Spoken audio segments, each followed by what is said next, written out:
Don't worry, I am a ghost. आज हम देखने वाले हैं ये मूवी। मैं जरा सा भी टाइम बर्बाद नहीं करना चाहता, चलो जल्दी से शुरू करते हैं। तो कहानी की शुरुआत में कपल को दिखाते हैं। बॉयफ्रेंड तो ड्राइव कर रहा होता है, लेकिन गर्लफ्रेंड चबड़ चबड़ बातें करके उसका सर खा रही होती है। कहती है कि अरे तुम्हें राइट लेना था, तुम स्ट्रेट क्यों जा रहे हो? और उस बड़े वाले शॉप पर कितना बढ़िया ड्रेस दिखा था मुझे, तुमने लिया क्यों नहीं मेरे लिए? तुम कैसे बॉयफ्रेंड हो जो मेरी एक नहीं सुनते? बॉयफ्रेंड बहुत ही देर से उसे बर्दाश्त कर रहा होता है, लेकिन एक पॉइंट पर उसका दिमाग फिर जाता है और वो अपनी गर्लफ्रेंड पर इतना चिल्ला देता है कि दोनों की घमासान तू में शुरू हो जाती है। और इस वजह से बॉयफ्रेंड सड़क क्रॉस करते हुए आदमी को नहीं देखता और हो जाता है एक्सीडेंट। वो आदमी तो एकदम लाश की तरह पड़ा होता है। अब वो कपल घबरा कर एम्बुलेंस को कॉल कर देते हैं। अब अगले दिन हॉस्पिटल में एक डॉक्टर को दिखाते हैं जो उस एक्सीडेंट के विक्टिम को टेस्ट कर रहा होता है कि बताओ ये कितनी उंगलियां हैं। वो आदमी ठीक ठीक बता देता है। फिर डॉक्टर पूछता है कि तुम्हारा नाम क्या है। यहाँ वो आदमी अटक जाता है क्योंकि उसे कुछ भी याद नहीं होता, क्योंकि कल के एक्सीडेंट की वजह से उसकी याददाश्त खो गई है। डॉक्टर कहता है कि चिंता मत करो, एक्सीडेंट के बाद अक्सर ऐसा होता है, तुम्हें जल्दी सब कुछ याद आ जाएगा। पर न नाम का पता न पते का पता, ऐसे में याद में जाए तो जाए कहाँ? तो एक काम करो, तुम पुलिस स्टेशन जाओ। अपनी डिटेल्स जानने के लिए वो पुलिस स्टेशन जाता है, जहाँ शायद हर किसी का रिकॉर्ड होता है। वो उसका फिंगरप्रिंट लेकर अपने सिस्टम पर उसका रिकॉर्ड ढूंढने में लग जाते हैं। वो आदमी भी अपनी डिटेल्स के लिए वेट कर रहा होता है। तब उसे एक आवाज आती है कि तुम्हारा नाम ली है। सुनकर वो आदमी चौंक कर मुड़ता है तो वहाँ पर एक लड़की बैठी होती है जो कहती है तुम्हारा नाम ली है, उम्र 32 साल, तुम्हारा इस दुनिया में कोई नहीं है और तुम्हारे घर का पता है 821 street, 3rd block, door number 3। वाह, लेकिन समझ में नहीं आता कि यह है कौन और जो ये कह रही है वो सच है भी या फिर नहीं। इसी बीच एक पुलिस ऑफिसर आकर उसे बताती है कि देखिए हमारे रिकॉर्ड्स के अनुसार तुम्हारा नाम ली है, उम्र 32 साल और घर का address 821 street, 3rd block, door number 3। मतलब ये तो कंफर्म है कि इसका नाम ली है और यही है अपनी कहानी का हीरो। दोस्तों, वो बौखला कर पास की सीट को देखता है, लेकिन वो लड़की गायब। वो पुलिस ऑफिसर से भी पूछता है कि अरे अभी थोड़ी देर पहले यहाँ पर एक लड़की बैठी हुई थी जिसने मुझे ये सारी इन्फॉर्मेशन पहले ही दे दी थी, वो कहाँ पर है अभी? पुलिस ऑफिसर कहती है यहाँ लड़की, यहाँ तो कोई नहीं आया और मैंने तो अभी डिटेल्स निकाल कर तुम्हें दी है, तो फिर किसी और को कैसे पता चल गया? जरूर देखिए आपको कोई वहम हुआ होगा और कुछ नहीं। ली फिर कंफ्यूज हो जाता है कि ये चक्कर क्या है। खैर वो उस पते पे जाता है जहां उसका घर है, लेकिन क्योंकि वो पिछली बातें भूल चुका है उसे घर और घर की सारी चीजें एकदम नई नई लगती है और बड़ी अजीब भी। वो थकान के मारे सो जाता है और जब उसकी आंख खुलती है तो वही पुलिस स्टेशन वाली लड़की उसके ऊपर हवा में उड़ रही होती है। ली भी घबराकर अपने आप से पूछ लेता है कि अरे क्या मैं सपना देख रहा हूँ? इस पर वो लड़की ना करके सर हिलाती है। अरे अगर ये सपना नहीं है तो तुम कौन हो? वो कहती है मैं एक आत्मा हूँ। नहीं, फिर तो मैं पक्का कोई सपना देख रहा हूँ। ये कहकर वो आंखें बंद कर लेता है और फिर आंखें खोलता है तो वो लड़की नहीं होती और तब ली चैन की सांस लेता है कि ओह, अब मुझे पता चला ये जरूर मेरा सपना था। लेकिन ये क्या? वो मुड़ता है तो लड़की किचन में होती है और कहती है कि तुम्हारे किचन में ये बदबू क्यों आ रही है? घर की साफ सफाई नहीं करते क्या? ली कहता है देखिए मुझे पहले ये बताइए आप हैं कौन? एंड वो लड़की एकदम से उसके पास प्रकट हो जाती, कहती है मैं तुम्हें ऑलरेडी बता चुकी हूँ कि मैं आत्मा हूँ। भूत समझते हो? हाँ तो वही हूँ मैं। ये कहकर वो झट से दूसरी तरफ आ जाती है। अब ली को याद आता है कि ये तो वही पुलिस स्टेशन वाली लड़की है जिसे मेरी सारी डिटेल्स पता थी। तो क्या सच में ये भूत है? वो जल्दी से जाकर दरवाजा बंद कर लेता है, लेकिन उसके पीछे फिर वही आत्मा बैठी होती है और उसे हेलो कहती है, वो भी बड़े स्टाइल में। ली नीचे आता है तो वहां पे भी वही आत्मा। लेकिन तो इतनी हालत खराब हो जाती है कि वो घर छोड़कर भाग जाता है। सड़क पे दो शराबी नशे में लड़खड़ा कर चल रहे होते हैं। ली भी आत्मा से डर डर कर इधर उधर भागता है और कहता है कि मेरा पीछा छोड़ दो, मुझे चैन से रहने दो। अब उन दो शराबियों को लगता है कि यहाँ तो कोई है नहीं, फिर ये किससे बातें कर रहा है? लगता है इसने हमसे भी ज्यादा शराब पी रखी है, इसलिए ऐसी फालतू की बातें कर रहा है। ली सीधे डॉक्टर के पास जाता है, लेकिन वहाँ पे वही आत्मा डॉक्टर के पास बैठी होती है। ली कहने वाला होता है कि डॉक्टर यही है वो आत्मा जो मुझे परेशान कर रही है। पर कहाँ यार, डॉक्टर को आत्मा थोड़ी दिखेगी और ली उसे कुछ बताएगा भी तो डॉक्टर तो ली को ही पागल समझकर उसे पागल खाने भिजवा देगा। इसलिए वो डॉक्टर को बिना कुछ कहे वहां से निकल जाता है। अब वो बस में बैठा होता है तो वो आत्मा उसके पीछे वाली सीट पे बैठ जाती है। पर ली खुद को यकीन दिलाने की कोशिश करता है कि नहीं, ये सच नहीं है, ये आत्मा मेरा बस मन का वहम है और कुछ नहीं। और तब आत्मा बताऊं क्या कहती है?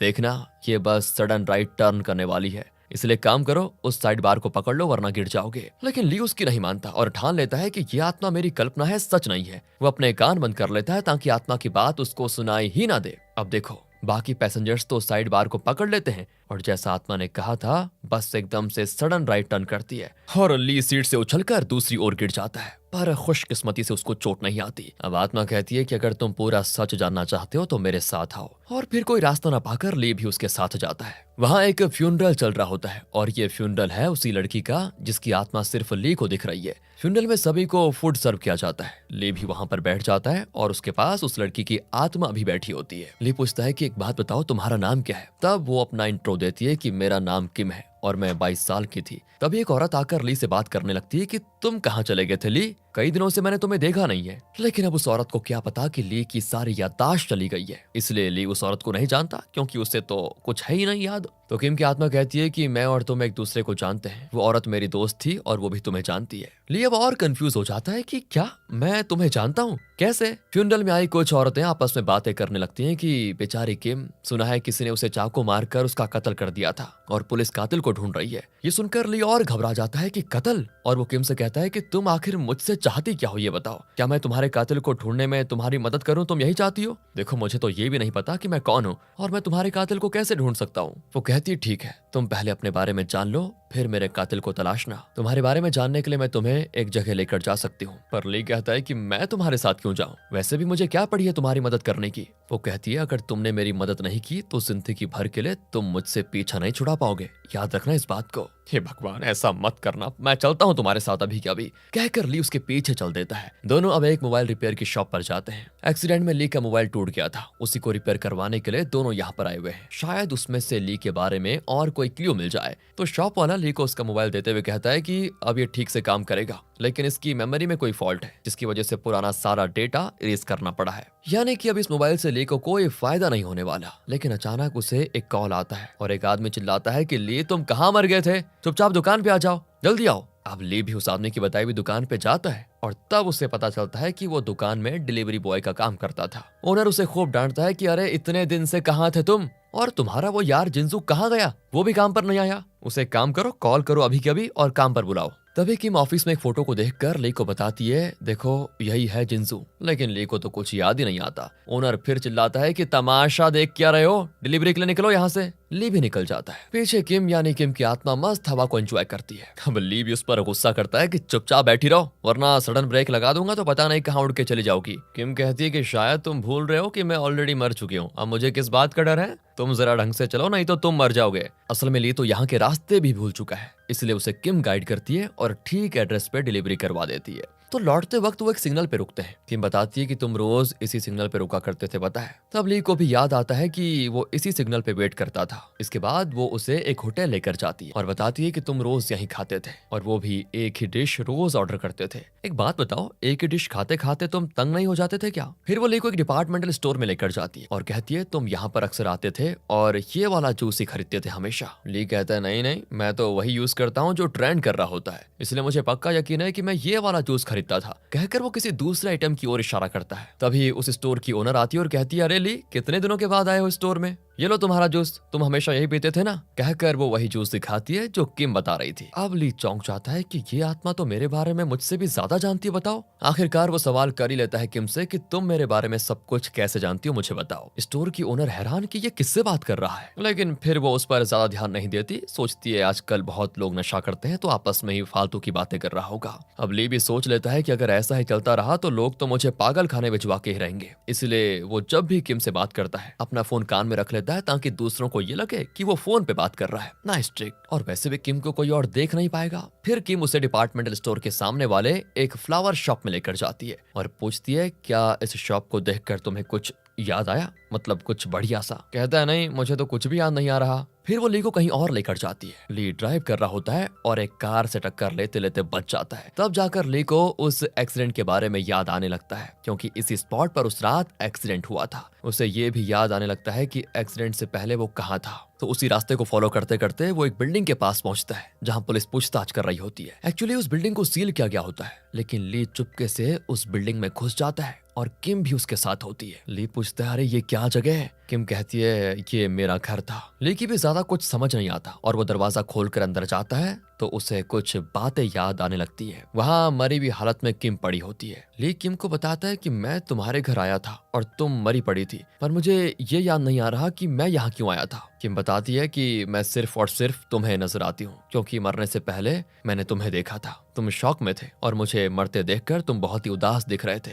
और तो और मेरे कातिल को भी तुमने देख लिया था। तब ली को याद आता है कि एक आदमी जिसने मास्क पहन के रखा हुआ था उसने किम का कत्ल किया था। वो कहता है कि हाँ, उस दिन इस घर में तुम्हारे और मेरे अलावा कोई और भी था और वही कातिल है। अब तुम्हारे लिए मैं उस कातिल का पता जरूर लगाऊंगा। इतने में पुलिस ऑफिसर्स ली को देख लेते हैं और उसे स्टेशन ले जाकर पूछताछ करते हैं। ली उन्हें सारी बातें बताता है कि देखो, जिस दिन किम का कत्ल हुआ था उस दिन मैं उसके घर गया था और मैंने उसके कातिल को देखा भी था, लेकिन मुझे अभी कुछ याद नहीं आ रहा। ऑफिसर कहती है कि मान लिया किसी और ने किम का कत्ल किया था, लेकिन तुम उसके घर क्यों गए थे? ली कहता है कि एक्चुअली मैं डिलीवरी बॉय हूँ और शायद कोई चीज डिलीवर करने गया था और तभी मैंने किम का कत्ल होते हुए देखा होगा, मुझे ऐसा लगता है, क्योंकि मैं सब कुछ भूल चुका हूँ पहले का। पर ऑफिसर कहती है कि फिलहाल तो हम तुम्हारा स्टेटमेंट नहीं ले सकते और क्या पता जो चीज तुम बता रहे हो वो गलत भी तो हो सकती है, क्योंकि तुम्हें कुछ याद ही नहीं है। तो जब सब कुछ साफ साफ याद आ जाए तब हमें अपना पूरा स्टेटमेंट दे देना। ली भी बाहर आ जाता है। किम कहती है कि मेरे कत्ल के इकलौते चश्मदीद गवाह तुम हो, मुझे डर है कि मेरा कातिल कहीं तुम्हें भी मारने की कोशिश ना करे। इसी बीच हम एक आदमी को ली पर नजर रखे हुए देखते हैं, शायद दोस्तों यही वो कातिल है। फिर ली और किम ली के ऑफिस जाते हैं और वहाँ एक रजिस्टर में चेक करने लगते हैं कि किम के कत्ल के दिन ली उसके घर क्या डिलीवर करने गया था। वो ओनर से पूछता है कि इसमें मेरे उस दिन का रिकॉर्ड ही नहीं है कि मैं कहाँ डिलीवर करने गया था। ओनर कहता है कि बेवकूफ, कैसे होगा, उस दिन तो तुम अपने किसी पर्सनल काम से कहीं चले गए थे, उस टाइम पर तुमने कोई डिलीवरी की ही नहीं थी। अब ली को समझ नहीं आता कि अगर मैं कुछ डिलीवर करने गया ही नहीं था तो फिर मैं किम के घर क्यों गया। तो वो किम से पूछ लेता है कि तुम तो मेरे बारे में सब जानती हो ना, फिर बताती क्यों नहीं कि उस दिन मैं तुम्हारे घर क्यों आया था। वो कहती है ठीक है, तो तुम सच जानना चाहते हो ना। कहकर वो ली के पास आने लगती है तो ली तो पीछे जाने लगता है और कहता है कि आगे मत आओ, पीछे नदी बह रही है, मैं उसमें गिर जाऊंगा, क्या कर रही हो। किम कहती है अगर तुम्हें सच जानना है तो इसके अलावा और कोई रास्ता ही नहीं बचा। ये कहकर वो ली को नदी में धक्का दे देती है। वो डूबने लगता है और मौत से लड़ते लड़ते उसे अब कुछ बातें याद आ जाती है। असल में ली उस दिन खुदकुशी करने के इरादे से इस नदी में कूद गया था। उस वक्त किम जो हाई स्कूल में पढ़ती थी वो वहीं पर बैठी हुई थी। वो ली को बचाने के लिए पानी में कूद गई थी। उसके बाद क्या हुआ वो फिलहाल हमें नहीं दिखाया जाता। यानी दोस्तों यही तो सस्पेंस है। अगले सीन में किम और ली तट पर पड़े होते हैं। उसे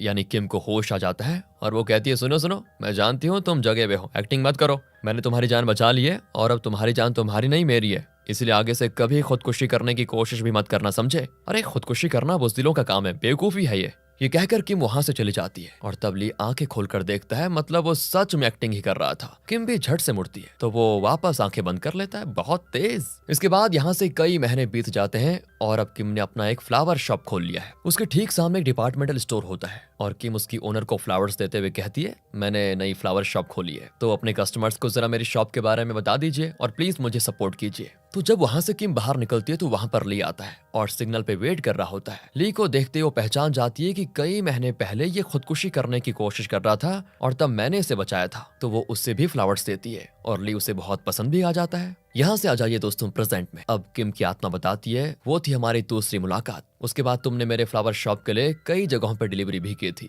अब ली को वो सब कुछ याद आ जाता है। किम कहती है मुझे लगा मुझे देखते तुम्हें सब याद आ जाएगा, इसलिए मैं बिना कुछ बताए तुम्हारे साथ घूमती रही, पर तुम्हें कुछ याद ही नहीं आया। मैं कितनी खूबसूरत थी, तुम मुझे भूल कैसे सकते हो। अब इस पर ली स्माइल करता है तो वो कहती है ये मुंह बंद करके मुंह क्या लगा रखा है, हंसना है तो बत्ती सी दिखाकर हंसो ना, ये देखो मेरी तरह, कहकर वो अच्छे से हंसकर दिखाती है। पर ली को उसकी तरह हंसना ही नहीं आता। वो आगे कहती है खैर छोड़ो यार, तुम्हें हंसना ही नहीं आता। वो छोड़ो, तुम पूछ रहे थे ना कि मैं अगर उस दिन डिलीवरी करने के लिए नहीं गया तो फिर किस लिए आया था, तो सुन लो। जिस दिन मेरा कत्ल हुआ था उसी दिन मेरा बर्थडे था, मैंने तुम्हें अपनी बर्थडे पार्टी में इनवाइट किया था, इसलिए तुम मेरे घर आए थे। ली पूछता है पर तुमने मुझे क्यों इनवाइट किया था। किम कहती है वो इसलिए क्योंकि तुम मुझे बहुत ही पसंद थे। अब ये बात सुनकर ली की समझ नहीं आता कि वो कैसे रिएक्ट करे। फिर वो ली को अपने घर लेकर जाती है। ली पानी पीने के लिए फ्रिज खोलता है और अंदर पानी नहीं शराब होती है। किम कहती है हाँ यही पियेंगे हम आज। दोनों ड्रिंक करने लगते हैं। किम तो हद से ज्यादा पीकर फ्लैट हो जाती है। ली भी हैरान कि क्या सच में आत्मा शराब पीकर फ्लैट भी हो सकती है, स्ट्रेंज। किम कहती है नहीं यार मैं तो बस एक्टिंग कर रही हूँ।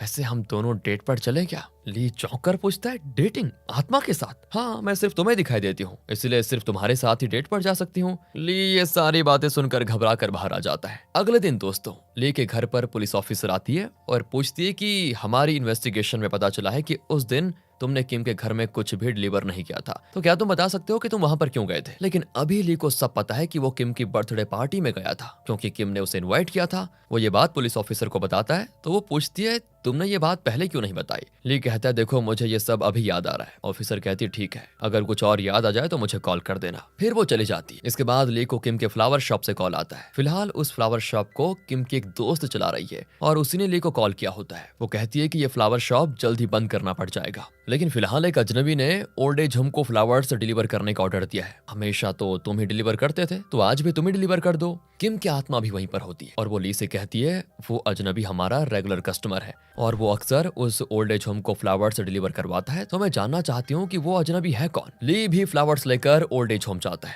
जहाँ की बुजुर्ग औरतें बड़े चाव से उन फ्लावर्स को स्वीकार कर लेती हैं। अब ली उनसे पूछता है क्या आप जानती हैं कि ये गिफ्ट आपको कौन भेजता है, पर वो इस बारे में कुछ नहीं जानती। ली वहां से घर आ जाता है और ऑनलाइन बैंकिंग के लिए बैंक की साइट पर लॉगिन करना चाहता है, पर उसे पासवर्ड तो याद है ही नहीं। वो कई सारे पासवर्ड्स को ट्राई करता है, लेकिन सारे गलत होते हैं। अचानक से न जाने उसे क्या सोचता है, वो किम का नाम ट्राई करता है और ये क्या, लॉगिन हो जाता है। ली अपने पिछले ट्रांजैक्शंस को देखकर एक बात साफ समझ जाता है कि ओल्ड एज होम को फ्लावर्स डिलीवर करने का ऑर्डर देने वाला वो अजनबी कोई और नहीं, खुद मैं यानी कि ली है। अब ये सब कुछ देखकर ली का सर चकराने लग जाता है कि आखिर मैंने किम के नाम से अपने बैंक का लॉगिन पासवर्ड क्यों लगाया हुआ है और किम के फ्लावर शॉप से फ्लावर ऑर्डर करवा कर फिर मैं उसे खुद भी डिलीवर करने जाता था। ये क्या है, मैं ऐसा क्यों करता था? अब इन सवालों के जवाब फिलहाल उसके दिमाग में तो होते नहीं, बस प्रश्न ही प्रश्न होते हैं। लेकिन एक बात उसे साफ पता चलती है कि किम उसे बहुत अच्छी लगती थी पहले। फिर किम की आत्मा प्रकट होती है और पूछती है क्या आज डिलीवरी करने के लिए नहीं गए?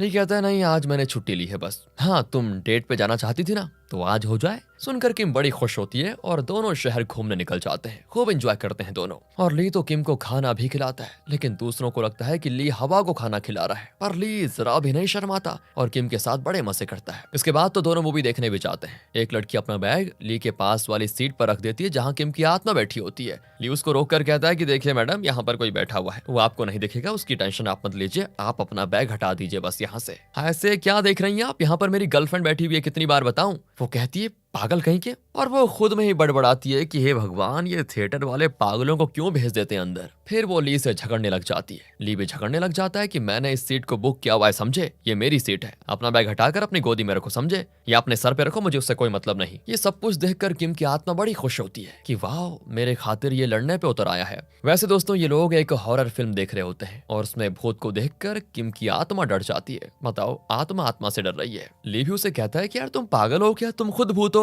और भूत से डर लग रहा है तुम्हें, बताओ। फिर यहाँ से दोनों शॉपिंग करने जाते हैं और घर आकर खाना भी बनाते हैं। किम के बर्थडे पर उसका कत्ल हो गया था और बर्थडे पार्टी नहीं हो पाई थी, इसलिए ली अब उसकी आत्मा के लिए केक बनाता है और उस पर मस्त कैंडल से डेकोरेट करके फूंकने को कहता है। वो भी ट्राई करती है, लेकिन क्योंकि वो आत्मा है तो कैंडल्स को फूंक नहीं पाती। ली कहता है इस बार फूकोगी तो जरूर कैंडल बुझ जाएगा। किम भी वैसा ही करती है, तो इस बार कैंडल्स बुझ जाते हैं क्योंकि ली खुद भी फूंक मार रहा होता है। किम बड़ी खुश होती है। अगले दिन किम उस नदी के पास खड़ी होती है और ली हाथ में फूल लिए उसे ये बताने जाता है कि वो अजनबी जो ओल्ड एज होम के लिए फ्लावर्स ऑर्डर करता था वो कोई और नहीं, मैं ही हूँ। वो ये सारी बातें दिमाग में सोच रहा होता है कि मैं ऐसे बताऊंगा। इतने में अचानक कोई ली को पकड़ लेता है। ली देखता है कि ये तो जिंजू है, वही आदमी जो ली के साथ डिलीवरी करने जाता था। उस दिन शॉप में इसकी फोटो देखकर किम ने ली को बता दिया था कि यही जिंजू है। ली पूछता है कि यार तुम यहाँ क्या कर रहे हो? जिंजू कहता है वही तो मैं तुमसे पूछना चाहता हूँ, तुम यहाँ पर क्या कर रहे हो? मैंने तुम्हें पुलिस स्टेशन जाते देखा था। अरे मैंने तुम्हें कितनी बार समझाया है कि उस दिन के हादसे के बारे में तुम भूल जाओ पूरी तरह। और हाँ, एक बात बताओ, तुमने पुलिस को कुछ बताया तो नहीं?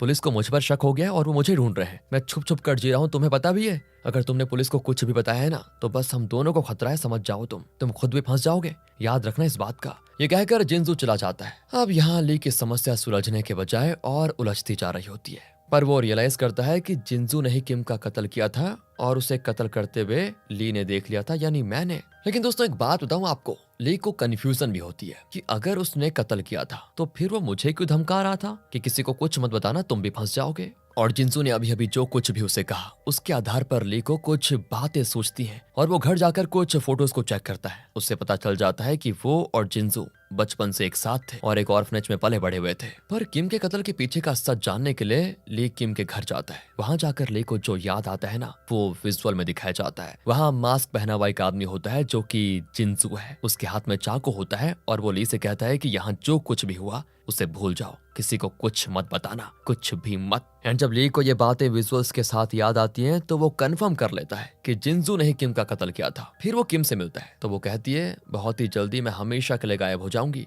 ली कहता है यार प्लीज ऐसा मत कहो, मुझे छोड़कर मत जाओ। तो वो कहती है इतने दिन जो मैंने तुम्हारे साथ गुजारे उसमें मुझे जो खुशी मिली है वही मेरे लिए बहुत बड़ी है, तो अब मैं ये दुनिया छोड़ने के लिए तैयार हूँ। ली कहता है पर मैं तुम्हारे कातिल का पता लगाऊंगा और उसे पुलिस के हवाले कर दूंगा, देखना तुम। वो सारी चीजें देख कर तो जाओ तुम, अब तो मेरी याददाश्त भी धीरे धीरे वापस आ रही है। अभी तक मुझे बस इतना याद आया है कि मैं तुम्हें अपनी जान से भी ज्यादा प्यार करता था और उस ओल्ड एज होम के लिए फ्लावर्स भी मैं ही ऑर्डर करता था, और मैं ऐसा इसीलिए करता था ताकि उन ऑर्डर्स को डिलीवर करने के लिए मैं तुम्हारी शॉप में आ पाऊं और तुम्हें देख पाऊं। अब देखो जब तक तुम्हारे बारे में मुझे सब कुछ याद नहीं आ जाता ना तब तक तुम कहीं मत जाना प्लीज। किम बड़ी खुश होती है और इमोशनल होकर रोते हुए कहती है ठीक है, जब तक तुम्हें सब कुछ याद नहीं आ जाता तब तक मैं तुम्हारे साथ ही रहूंगी। अगले दिन ली जिंजू को कॉल करके एक जगह पर बुलाता है। फिर वो पुलिस ऑफिसर को भी अपनी और जिंजू की मीटिंग का लोकेशन बता देता है। ली और जिंजू एक जगह पे मिलते हैं। पुलिस ऑफिसर भी दूर से इन पर नजर रखे होती है। पुलिस की गाड़ी में किम की आत्मा भी बैठी होती है, पर जिंजू पुलिस को देख लेता है दोस्तों और भागने की कोशिश करता है, लेकिन ली उसको कस के पकड़ लेता है। इतने में पुलिस के लोग और किम सभी वहां पर पहुंच जाते हैं। ली जिंजू से पूछता है कि सच बताओ तुमने किम का कत्ल क्यों किया? तुम्हें पता भी हो मेरी जान थी, मैं उसके साथ अपनी पूरी लाइफ बिताने के सपने देख रहा था, तुमने सब कुछ बर्बाद कर दिया, क्यों किया तुमने ऐसा? और दोस्तों अब यहाँ पे जिंजू एक शॉकिंग बात कहता है जिसे सुनकर सब बौखला जाते हैं। वो कहता है सुनो, खून मैंने नहीं तुमने किया था ली। क्या? ये क्या? ये सुनकर पुलिस, किम और तो और खुद ली भी चौंक जाता है और अब जिंजू के साथ ली को भी हथकड़ी पहनाकर उसको ले जाया जाता है। ली मुड़कर किम की आत्मा को देखता है जो रोने लगती है क्योंकि वो खुद भी नहीं जानती थी कि ली ने उसका कत्ल किया था। ली भी किम की आत्मा के साथ नजरें नहीं मिला पाता, बहुत ही गिल्टी फील करता है। पुलिस उसे ले जाती है तो वो किम की आत्मा के बीच से होकर निकलता है। किम की आत्मा दुखी होकर रोती हुई खड़ी रहती है। ली को क्राइम स्पॉट पर ले जाया जाता है और पुलिस ऑफिसर कहती है देखो अब करके दिखाओ कि तुमने किम का कत्ल कैसे किया था। और यहाँ पे ली को सब कुछ याद आ जाता है। तो असल में उस दिन किम ने ली को अपनी बर्थडे पार्टी में इनवाइट किया था और ली बड़ा खुश था, इसलिए उसने काम से छुट्टी ली और घर जाकर तैयार हुआ पार्टी के लिए निकला। तभी रास्ते में उसे जिंसू मिला जो किसी काम से जा रहा था और उसने ली को भी बुला दिया साथ में। पर ली ने कहा कि यार आज मुझे एक इम्पोर्टेंट काम है, लेकिन जिंसू नहीं माना और कहने लगा कि यार मैं एक जरूरी काम से जा रहा हूँ लेकिन तेरे बिना वो काम मुझसे अकेला नहीं हो पाएगा, प्लीज चलना। ये सुनकर ली ने अपना इरादा बदल लिया था क्योंकि जिंसू को वो बचपन से जानता है और दोनों बड़े अच्छे दोस्त भी हैं। जिंसू इतनी रिक्वेस्ट करता है तो ली उसकी बात टाल नहीं पाता और उसके साथ चल देता है। जिंसू उसे कमरे में लेकर जाता है और वहां से पैसे वगैरह चुराने लग जाता है। ली तो चौंक जाता है कि ये क्या कर रहा है। जिंसू पर वो भड़क भी जाता है कि तुम ये करने के लिए यहाँ पर आए थे क्या और इसलिए तुमने मुझे यहाँ बुलाया है क्या? जिंसू कहता है और नहीं तो क्या, डिलीवरी का काम करते करते बूढ़े होने का इरादा है क्या तुम्हारा? इस तरह का कोई काम करेंगे तभी तो पैसे ज्यादा आएंगे और तभी तो हम अच्छी लाइफ जी पाएंगे। अरे जिंसू सेटल होने के लिए तूने चोरी का रास्ता अपनाया, तो पागल तो नहीं हो गया क्या? इस तरह उसे डांटते हुए ली उस घर में रखी फोटोज को देख लेता है तो उसे पता चल जाता है कि ये तो किम का घर है। असल में ली किम का घर तक नहीं जानता था। वो किम की बर्थडे पार्टी का इनविटेशन देखकर ही उसके घर का पता लगाने वाला था, लेकिन वो तो गलती से जिंसू के साथ ऑलरेडी उसके घर में आ गया। ली तुरंत जिंसू की शर्ट पकड़कर खींचता है कि पैसे वापस रख दे अभी के अभी और अभी हमें यहाँ से निकलना होगा। इतने में किम घर आ जाती है और ली और जिंसू छुप जाते हैं। दोनों के दोनों मास्क पहन लेते हैं ताकि किम इन्हें पहचान ना पाए, लेकिन अचानक जिंसू किम को पकड़ लेता है और चाकू दिखाकर उसे धमकाने भी लगता है। ली भी किम को बचाने के लिए जिंसू के हाथ से उसका चाकू छीन लेता है। उसी फोर्स की वजह से वो नीचे गिर जाता है। अब जिंसू किम को जोर से मारता है और वो सीधे ली के ऊपर जा गिरती है। ओहो अच्छा, ली के हाथ में था चाकू जो किम को लग जाता है और किम तड़प तड़प कर वहीं पर मर रही होती है। जिंसू कहता है यहाँ जो कुछ भी हुआ उसे भूल जाओ ली, किसी को कुछ मत बताना। इस तरह ली को वॉर्न करके जिंसू वहां से भाग जाता है, पर ली किम को इस तरह छोड़कर नहीं जाना चाहता और अपना मास्क निकाल लेता है। तब किम मरने की हालत में ली का चेहरा देख लेती है। ली से बर्दाश्त ही नहीं होता कि जिस लड़की को वो अपनी जान से भी ज्यादा प्यार करता था वो खुद ही उसकी मौत का कारण बन गया। दुख के मारे वो जिंदा लाश की तरह वहां से बाहर जाने लगता है और तभी सड़क पार करते करते एक कार उससे टकरा गई। इसी एक्सीडेंट में उसकी याददाश्त गई। यहाँ से प्रेजेंट में आ जाइए दोस्तों। ली को ये सब कुछ याद आ रहा होता है। ली और जिंसू अब जेल में है। ली को बार बार किम की याद आती है और तब वो एक और बात रियलाइज करता है कि शुरू में ली अपनी जिंदगी से उबकर नदी में कूदने गया था, तब किम ने उसे खुदकुशी करते देख लिया था और वो ली को बचाने के लिए पानी में कूद पड़ी थी। उसके बाद दोनों बाहर कैसे आए ये तो हमें शुरू में नहीं दिखाया गया था। सच तो ये था दोस्तों कि किम को तैरना भी नहीं आता था, पर ली को बचाने के लिए वो पानी में कूद पड़ी थी। ली तैरना जानता था लेकिन वो मरने के इरादे से डूबने लग जाता है, पर जब वो किम को देखता है ना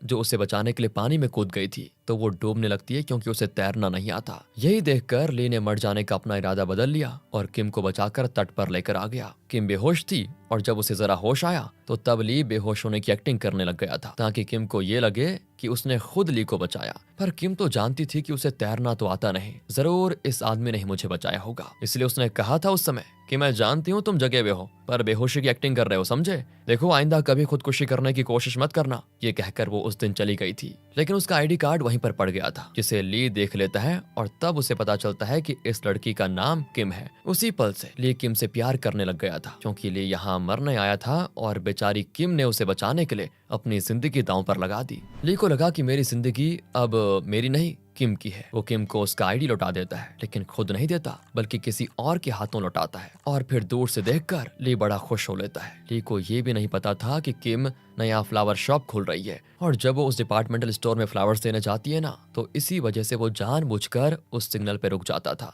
तभी किम ने उसे भी फ्लावर्स दिए थे जिसे लेकर ली बड़ा खुश हो गया था और इसके बाद तो किम से मिलने के लिए वो अक्सर उसी डिपार्टमेंटल स्टोर में जाता था और ऑनलाइन ऑर्डर के जरिए उस ओल्ड एज होम को भी फ्लावर्स भिजवाता था और डिलीवर करने के लिए भी वो खुद ही किम की शॉप में आता था ताकि किम को ज्यादा देख पाए। किम के लिए ली के दिल में इतना प्यार था लेकिन उसने किम को इस बारे में एक शब्द भी नहीं कहा। किम को भी ली से प्यार था लेकिन उसकी भी समझ में नहीं आया कि वो बात को कैसे शुरू करे। तब उसका बर्थडे आया और उसने ली को इनवाइट किया ताकि इसी बहाने कुछ बातें हो जाएंगी। लेकिन इसी बीच दोस्तों ऐसी अनहोनी हो गई कि सारी बातें धरी की धरी रह गई। ये सारी बातें सोचकर ली बहुत ही उदास हो जाता है। तब वहाँ पर किम की आत्मा आती है और कहती है कि मैं जीते जी तुम्हारे साथ खुश रहना चाहती थी लेकिन बदकिस्मती से वो मेरा सपना पूरा नहीं हो पाया। पर कम से कम मरने के बाद तो मैंने तुम्हारे साथ खुशी के पल बिताए। मेरे लिए इससे बड़ी खुशी और क्या हो सकती है। देखो तुम बीती बातों को भूल जाओ और हमेशा खुश रहो। अब मैं चैन से ये दुनिया छोड़ सकती हूँ। कहकर किम की आत्मा आंसू बहाते हुए वहां से चली जाती है। ली भी इस दुख को देख नहीं पाता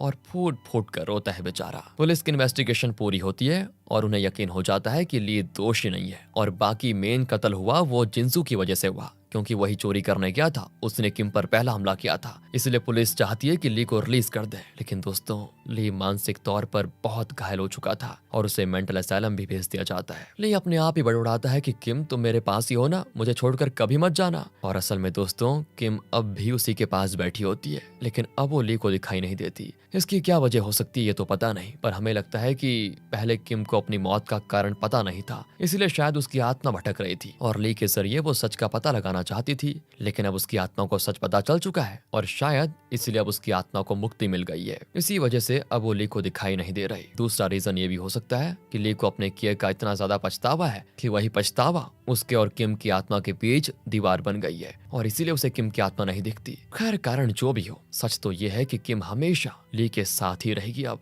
उससे कभी जुदा नहीं होगी। वो ली से कहती है कि don't worry Lee, I am a ghost and always with you. इसी के साथ दोस्तों ये मूवी यहाँ पर खत्म होती है। थी ना बढ़िया मूवी। चलिए थोड़ी पर्सनल बातें, वही बस आपको अच्छी लग गई हो तो लाइक और थोड़ी भी लगी हो तो भी लाइक, बाकी सब्सक्राइब आप कर दीजिए। मिलते हैं आपसे अगली वीडियो में। ध्यान रखिएगा अपना। Thanks for watching.